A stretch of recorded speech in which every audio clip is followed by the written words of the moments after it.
Liberty-loving Afghans cherish their national freedom above everything else. And these monuments remind them of the heroic sacrifices of generations of their countrymen in the cause of national independence.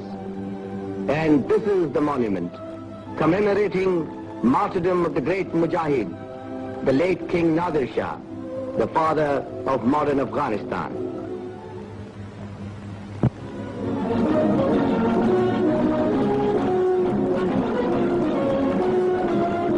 The first day of the celebrations witnessed a great military display watched by thousands. Steel-helmeted soldiers in their slick uniforms, armored cars and mounted guns. Such is the martial splendor of Afghanistan, poised to honor His Majesty the King, whose arrival everybody is waiting so eagerly. Punctually at 8:20 a.m., His Majesty arrived in the royal car.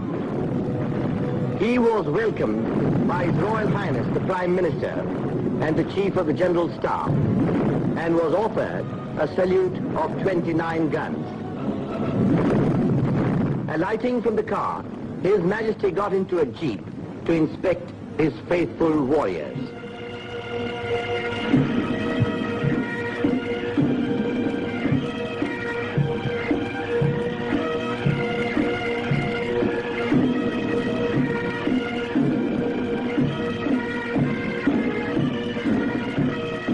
After the inspection, His Majesty got down and with the naked sword paid the homage to the great warrior, late Nadir Shah.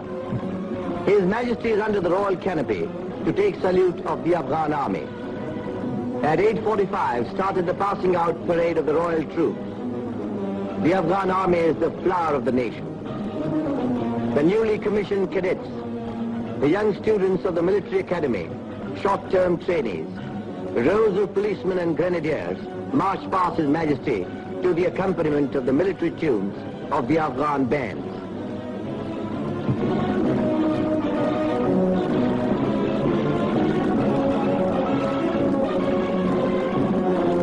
And then the heavy anti-aircraft guns.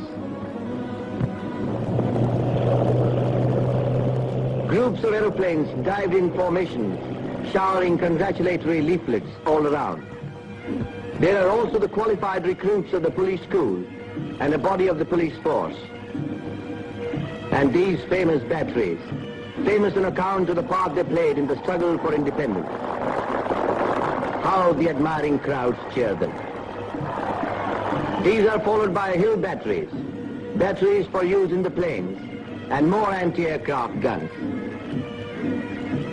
A number of helmeted men brought the rear of the parade, which lasted nearly 2 hours and aroused tremendous enthusiasm among the watching multitudes.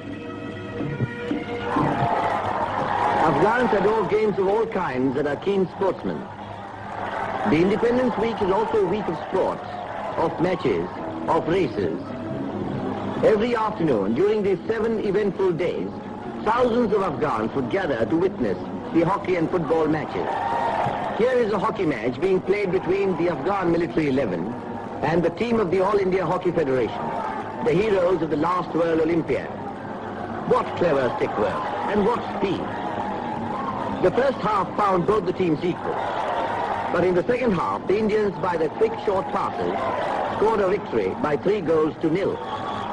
In this course of the matches and games, the Afghan youth found an opportunity for display of gymnastics and races. Young Afghans from various schools and institutions marched past with their bands and banners.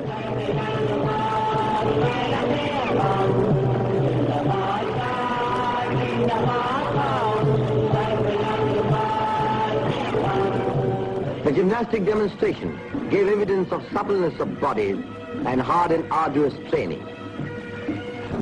And now watch a football match between the Alliance Club and the All India Football Federation 11. A great game indeed. Both the sides displayed equal dexterity and speed. The Indians stole a lead in the first half by scoring a goal, which the Afghan side soon after equalized.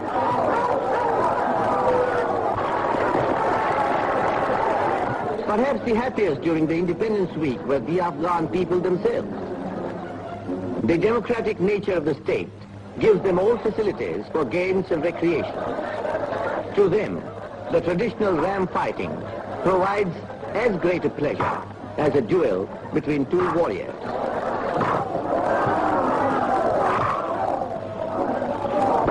Finally, the dancing.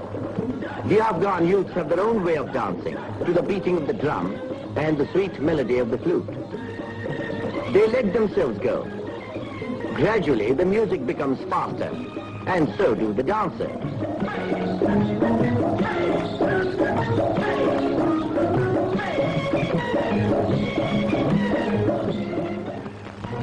Parades, games, and dances are only a part of the varied program chalked out to celebrate the week.